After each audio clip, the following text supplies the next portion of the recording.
Please recite these mantras on every Sundays or on Ratha Saptami or on special Sun God prayers. Thank you. Spiritual Vedic Path. Om Mitraya Namaha. Om Ravaye Namaha.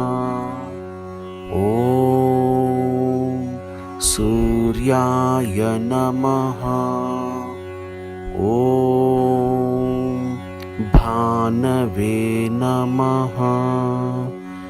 Om Khagaya Namaha.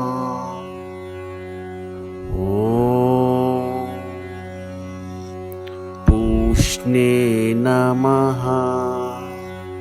Om Hiranyagarbhaya Namaha. Om Marichaye Namaha. Om Adityaya Namaha. Om Savitre Namaha. Om Arkaya Namaha. Om Bhaskaraya Namaha.